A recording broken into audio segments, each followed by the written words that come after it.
What if your connection to the spirit world was closer than you think?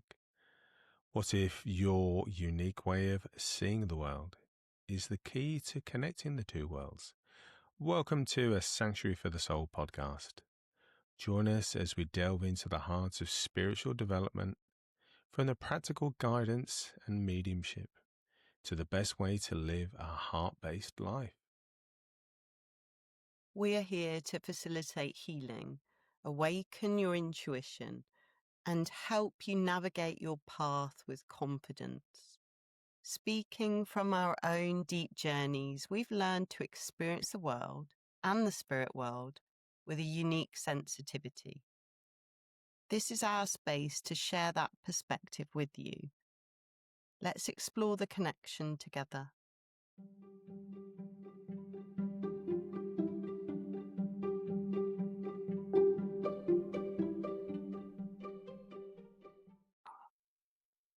Welcome back, everybody. And we had a short interlude, which was really sad because Andy had a horrible bug, didn't you, Andy? I did have a horrible bug, and yes, we don't like to postpone or delay the podcasts for obvious reasons because we love it. But yeah, I was feeling a little under the weather. It was unpleasant. But I think there's quite a lot of that sort of stuff going around at the moment, and you hear a sort of fair bit about people having something or the other. And this time of year is kind of midwinter for us. And but no, I feel much better now. The joys of steroids. Yeah. So It's good though. You know, you've got better quickly, which is what's important. yeah, absolutely. So yeah, we're getting there. So how's things been with yourself? Good. Yes. All is well. I mean, it wasn't long ago that you were over this way teaching a weekend at Serenity Barn. That was a great weekend. Mm. Loved that weekend. It's Oh, just nice. I think most people there were new to me. Yeah, I think they were. And there's always a little bit of apprehension when you're teaching people that you've not met before, but people that already know you. I think there was a couple there that neither of us knew, mm, but a fair few you already knew. And so they know who Liz is, they're mm, used to you, and you're a kind of a safe haven for them. And then there's Andy, and he sort of comes along with his weirdness and his ways. And, but do you know what? They couldn't have been nicer. It's such a lovely group, really open to listening to kind of my perspectives. And I think we made good progress. And mm. there was certainly some of those. Well, it seemed like there was people having some of those, aha moments, those little light bulb moments, Mm. and that's got to be what you're hoping for as like a facilitator or a teacher, a tutor, whatever you want to describe yourself as. You kind of want people to have those moments where they suddenly think, ah, yes, now I get it. And the great thing is, from that, we've had people sign up for other stuff, and even our retreat in Portugal. Exactly. Now, guys, if you're listening to this and you're kind of mulling over whether to go to Portugal, we're probably about 75% full. All right. So it may seem like a long way, like another 9 months or so, but places are very few and far between. So if you want to be guaranteed to be able to join us, you really need to be doing that sooner rather than later, because it Mm. could be in only a couple of months we then say we're full, Yeah. and we've got a waiting list. All right. So do not dilly dally. If you fancy a week or 5 nights of of wonderful weirdness in northern Portugal with Mm. myself and Liz, then I would be getting that email sent across to us so you can book your place. Mhm. What do you reckon, Liz? It's a good idea or not? Yeah, and I think that's what's really nice. I mean, you say you had some anticipation because at the Serenity Barn there were, some of my existing clients, but they experienced your wonderfulness. And as you say, there's that saying, isn't there? The proof is in the pudding, and the bookings came afterwards. So they Yeah. love it. Yeah, that's actually a really good point, isn't it? Mm. You know, if they had have said, "Oh, I was thinking of joining you," and then we had the weekend, "I'll see how it goes," Yeah. and you're like, "Oh, no." But, unbeknownst to me, or maybe to you as well, um, they joined the weekend and then sent off an email to yourself or to us, because it obviously Yeah. goes to a joint email, and saying, "Look, I want more information," and Mm. then they pay the deposit, and before you know it, the course is filling up fast, Mm. and it's going to be wonderful. And this, I think, has led beautifully and naturally onto what we want to talk about because self worth is today's topic. And, these sort of experiences where, something goes well, the group enjoyed what we taught, what we brought, and then we get some more bookings from that gives a feeling of, oh, it's like, what is it? It's like, well, yes, you're doing a good job. You're obviously, coming across well, people are understanding what you're trying to do. Yeah. But that doesn't last forever, does it? The external validation. No, it's almost like it's like a caffeine hit, isn't it? So it's great while it lasts, and it's nice. Someone says, "Oh, Liz, that was amazing. You're amazing, and can't wait to come back." And for a day or two or a few hours, you might think, "Wow, yeah, um, this is what I need. I need that pat on the back." Um, but then you can kind of look at it with hindsight and then say, "But isn't it better that we we develop to the stage whereby we already feel that sense of accomplishment, that sense of um, goodness about what we do before anyone says anything Mm. about what they think." So it's almost like, let's get to the stage whereby we have that feeling all the time because we've Mm. developed a confidence in our own ability.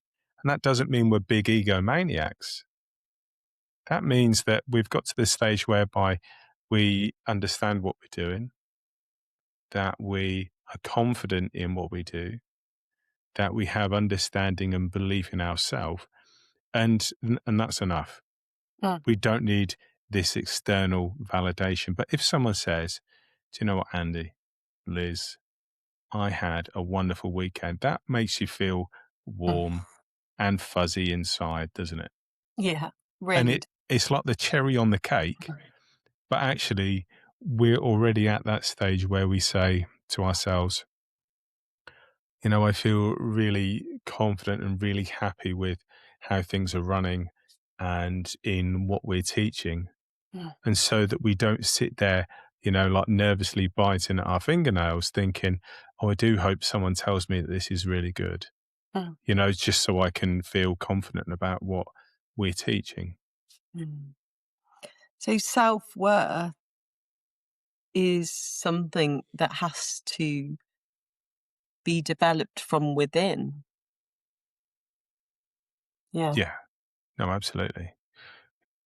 From your perspective, though, obviously, health psychology, you must have had to deal with hundreds and thousands of cases where self-worth is part of the issue that someone is facing. So Yeah. how is that dealt with from a clinical or academic point of view? And how is it dealt with in the work that you do now? Has it changed? Um, yeah, I think really my understanding of self-worth and um, building a decent level of self-worth, really my understanding has come from my own experiences, and it always comes back to that.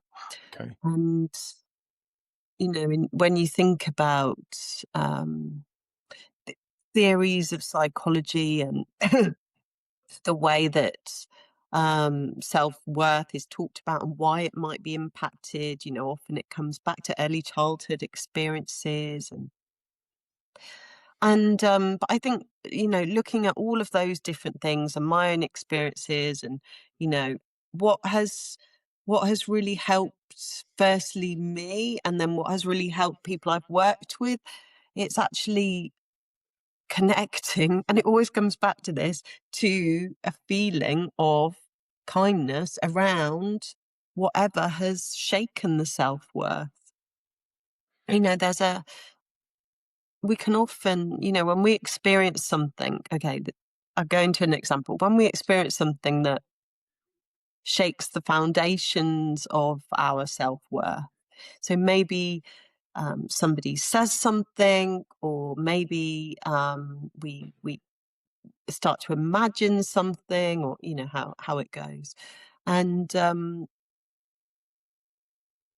the the way that I often show people to start to address this is it's always got to come back to ourselves.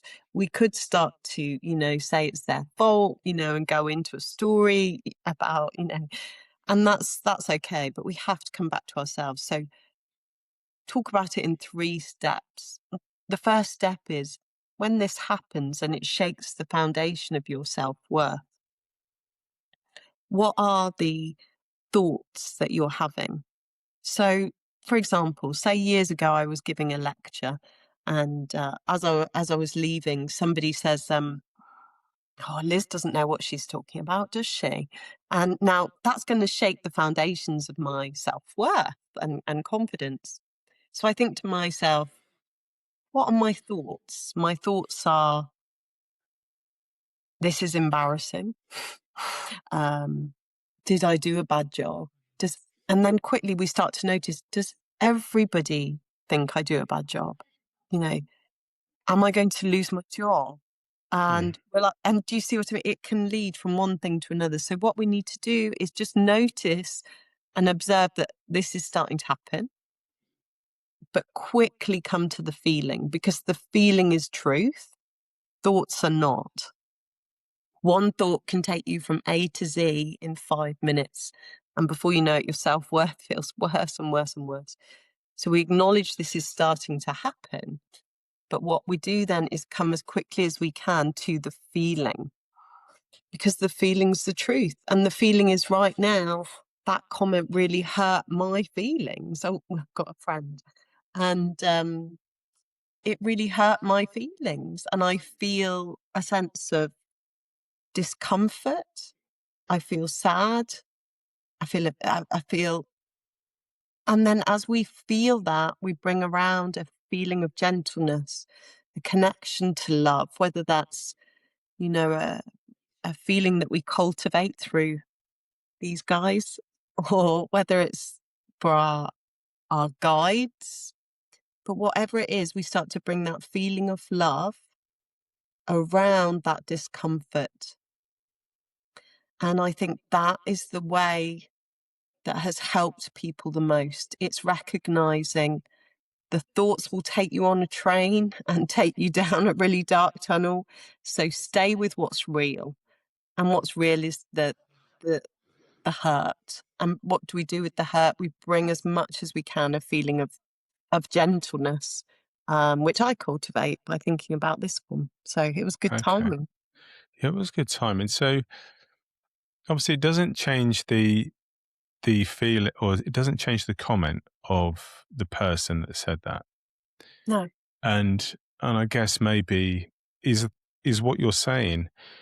that it's not that you need to change the perspective or comment of the person, but you need to bring a sense of maybe perspective or a sense of kindness, as you say, to the comment and how it makes you feel. Yes. Okay. So we don't look to convince someone else of a different perspective, but we do try to negate its effect by bringing this like loving mindset or presence to the feeling so that it doesn't debilitate us. Yes. Am I understanding you right? Yeah, absolutely. And for those that can't obviously see, because you're listening to a podcast, my dog has joined me as I started Okay. to think about him. But yeah, what we're saying is our self-worth can be, impacted, and the foundations of how we're feeling about ourselves by other people. And that's what we need to negate, is that happening. And the only way to reduce that is to deal with or soothe the feeling, and not try to think our way out of it, because that's near impossible. Okay. There's a famous football manager in British football called Mick McCarthy. And anyway, I was driving to a retreat, I think, one time, a number of years ago now, and they were talking about opinions. And he said, this made me laugh. He said, opinions are like backsides. He said, everyone's got one, but not everyone should air theirs in public. And I've never forgot that. Firstly, just because it tickled me, and that's my kind of sense of humor. But I guess it also does say something more serious Mm, in that everyone does think something about everything. mm, And some people say about what they think about everything. And if we're on the receiving end of that, then we need to try and cultivate a sense of you can't control them and what they say, but you can control the effect of what they have to say against you. And there's probably a lot to be said for people will sometimes share an opinion in a well-meaning way, but what they have to say is not conducive or necessarily kind. So how do we deal with that when someone means well, but they end up kind of making things worse potentially? So, am I hearing you rightly that you're saying when somebody says something to us which impacts us emotionally? Yeah, Yeah. So, especially especially it's kind of because we're really sensitive by nature. mm. All right, and sometimes just people, to be frank, get on our nerves. Yeah, this is true. They do. They get on our nerves. We're not going to sit here. Well, I'm not going to sit here anyway and say, Yeah. oh, I never get annoyed by anything. It's Oh wonderful, no. Liz, being on my high horse. Yeah. No, I do. Of course, I get stroppy or annoyed by people because sometimes, honestly, they just wind you up and Mm. you just think things. Yeah, you think absolutely. Let's say no more. You just Yeah. think things. Yeah. Well, I think, we often talk about how both of us have quite a short fuse and temper if something, I do not. yes, you do. I do not. So, but firstly, it does come back to the feeling, because the thoughts will keep taking us down, those sort of crazy paths. But it's coming back to the feeling, and it's like, right now, I feel livid. You love Mm, that word, don't you? Right livid. now. No, right now, I feel livid. I feel And livid. yeah, it's just being okay, because isn't it the whole point that we've joined this experience of incarnation to learn about what it is to experience emotions? And so we might as well experience them. But yes, going back to what you said around when people say things and, it creates that hurt or that disdain or whatever it might be. Well, there's a few things that you can start to consider is, are they projecting something about themselves Mm, to me? I mean, yeah. just notice. And if so, am I going to let that in energetically, emotionally, psychologically? Well, no. And I think again, it comes back to the more we fill ourselves with that, with a connection to love, it sort of keeps that at bay. But I think, a lot of the time when we make harsh judgments or we have very strong opinions that aren't necessarily kind or helpful, we Yeah. can question, is that really perhaps something within them that they perhaps need to take a bit of time to look at? Does that make sense? Yeah, no, that does make sense. Just from a personal perspective, I think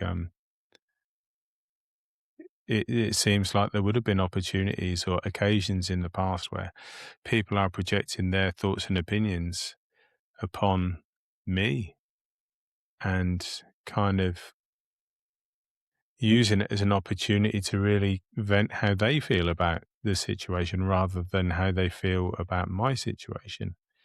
So it was almost like it's an outlet for their stuff to be kind of aired Yeah. on, your behalf. Do you see what I mean? So Yeah. it's like, why are they talking about that, or why are they having an opinion on this when that's got nothing to do with Uh, anything really? yeah. And part of It's you just wants to say, not interested, not my circus, not my monkeys. such a good saying. I absolutely love that. Not my circus, not my monkeys. And it comes back to know thyself, Yeah, isn't it? You yeah, know, know thyself. Is that something I need to consider? Is that something that is a reflection of me? No. And it comes back to awareness, doesn't it? yeah. And love, as always. This is it. It's kind of makes you think about what is it that Buddhist philosophy about the three gates? Oh yeah. Yeah. What I is can, it? Is it like what is it? Is it kind? mm, Is it loving? And is it necessary? mm. And if And not, if it's not all three, then you don't say it. abs Yeah. So what what can we do to cultivate self-worth? So we've said about, how we should hopefully have that sense of self-worth from ourselves first rather than look for it externally. But, is this something that we do day by day? Is this something that we work on, in fits and starts? Where does self-worth come from? oh, well, just to be challenging, and because I don't have the immediate answer, I'm gonna Uh-oh. turn it back to you and say, when have you noticed your awareness around your self-worth increase? You do know how questions and answers work, don't you? I ask you a question. You then don't turn it round and ask me the same question back. Outrageous. Right. So when did I notice my self-worth? No, I mean, all joking aside, that I know straight away what I will say. So, when we've been doing the your heart-based practices and Yeah. we've been doing techniques in that, one of those things is sometimes you find, or I speak from my own experience here, is that I can see occasions where my reaction to seemingly unconnected Yeah. life experiences has given me quite a visceral, emotional, or maybe even angry response at something that has been said or done. And you would maybe rephrase it and say, well, what emotion is it you're feeling? and why do you think you're feeling it, and where does it come from? And then we start to look at how that behavior or that reaction can be repetitious. Yes. And so, if that set of circumstances or similar comes about in the life, unless I have resolved why I react that way, I will continue to react that way. Mm. And so, we've gone through scenarios and we've gone through times where it's been really relevant to be quite honest and, I guess, raw Yeah. in in allowing that feeling to come to the surface. So rather than say, well, let's just suppress that and keep it out of the way because, we'll just keep it in the past. Well, that maybe is akin to having an open wound and just keep putting a plaster on. Mm. And then eventually it starts to seep through and Yes. it comes to the surface again. And then you just put another plaster on. But give it enough time and it comes to the surface again. So let's take the plaster off. Let's deal with the wound. Let's Mm. deal with that emotion and deal with that feeling. And then we've done exactly what you spoke about a short while ago. And we said, let's bring a sense of love to that circumstance. And let's maybe go back to that time where you were that child Mm. of 7 or 8 or 10 years old and you felt this emotion. Let's Mm. talk about why you felt it. Let's Mm. talk about why that person may have behaved to cause you to feel that way. And then when you start to look at it, and I remember viscerally feeling,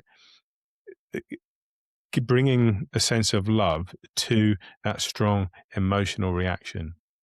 And Mm. I remember feeling this sense of almost like transformation Mm. in that we start to feel not judgment, but understanding of why the person may have behaved that way. Because even when we look at the scenario or we have the feeling when we were maybe a child, but maybe the people that caused that feeling were only young adults themselves.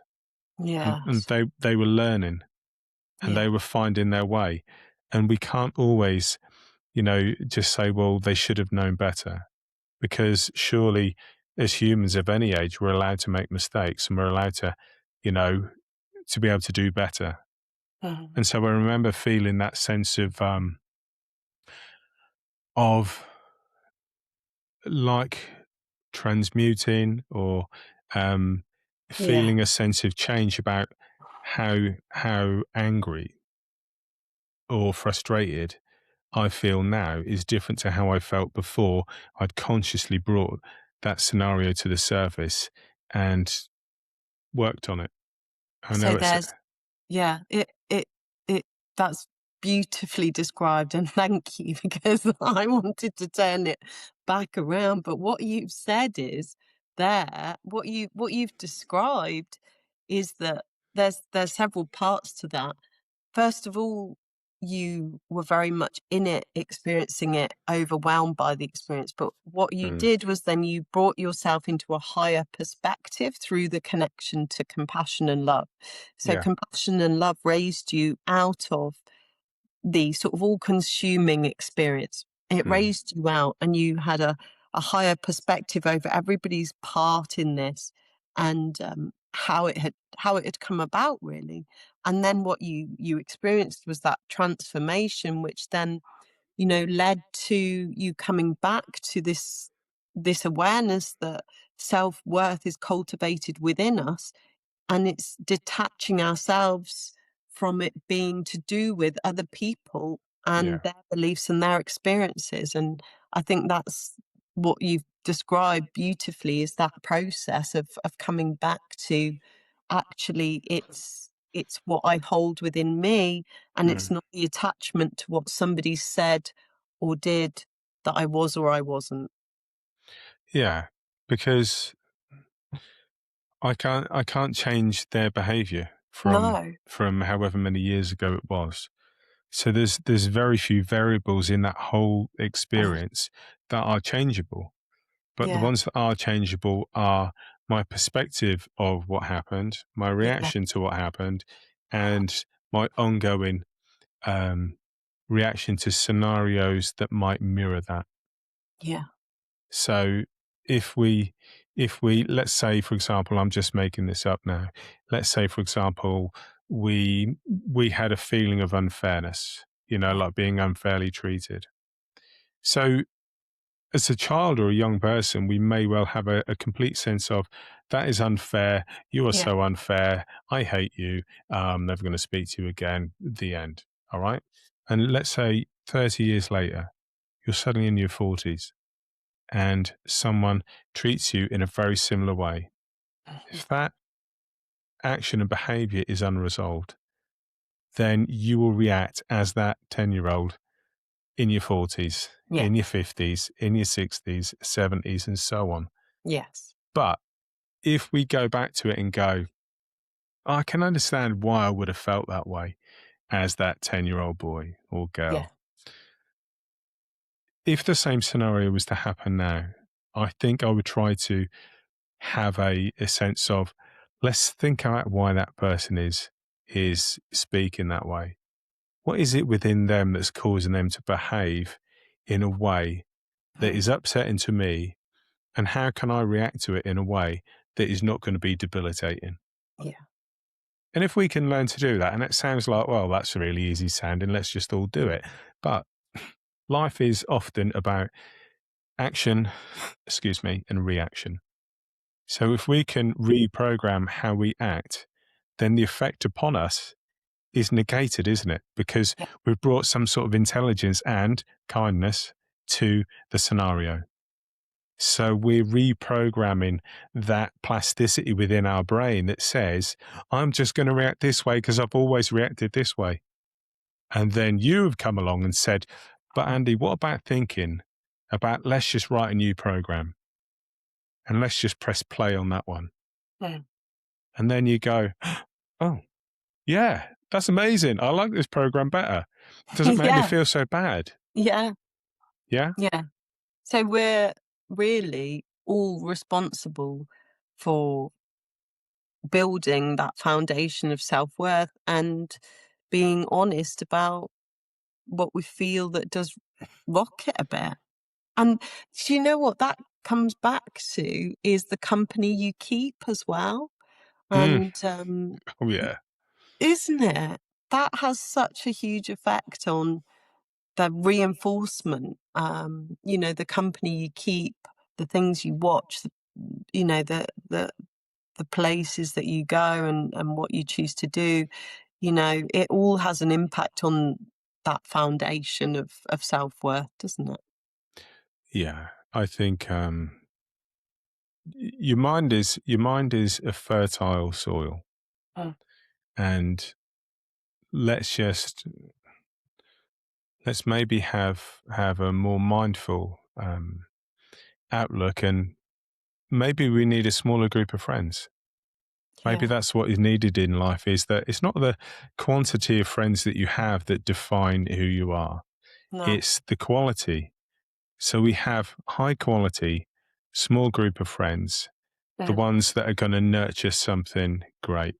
Mm. All right. So they're going to be green shoots of recovery, green shoots of positivity, rather than have a big pond of friends where some of them, quite honestly, are just toxic. Mm. And you just think, no, I don't need the toxic plants in my garden. No. You just need to kind of do a little bit of weeding, Yes. make a bit of space for growing the stuff within your life Mm. that is going to be emotionally, spiritually, like nutritious. Yeah. And that's a little bit of a weird way of getting it, but that kind of vision just comes into my mind, and Yeah. that's how I want to say it.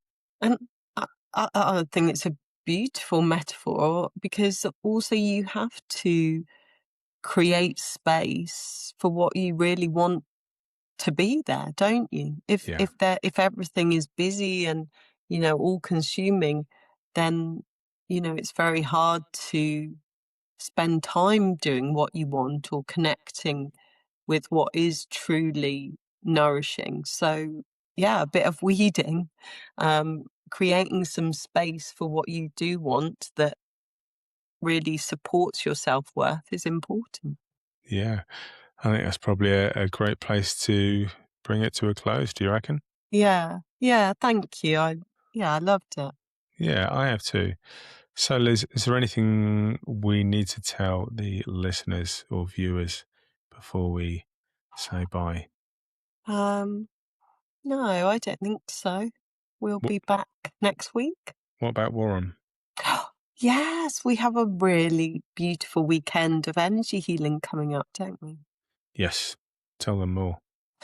21st, 22nd of February in Wells next to the sea in Norfolk. Yeah, Warren, near Wells next to sea. Oh, sorry, got it slightly wrong. Beautiful area though, and it's always a really joyful weekend of learning how to connect deeply with yourself and those that guide you to bring through that healing. And the third member of our teaching team is always in Norfolk, Leo Yes, the Labrador. Leo the Labrador, Uncle Sausage. Yeah, maybe. Yeah, maybe I'll try and bring one or two of them along. Maybe Mm. we have Sir Teddington Bear. Oh, yes. Sir Teddington Bear would enjoy that. You know what he's like. He's a gorgeous chocolate Labrador. He is.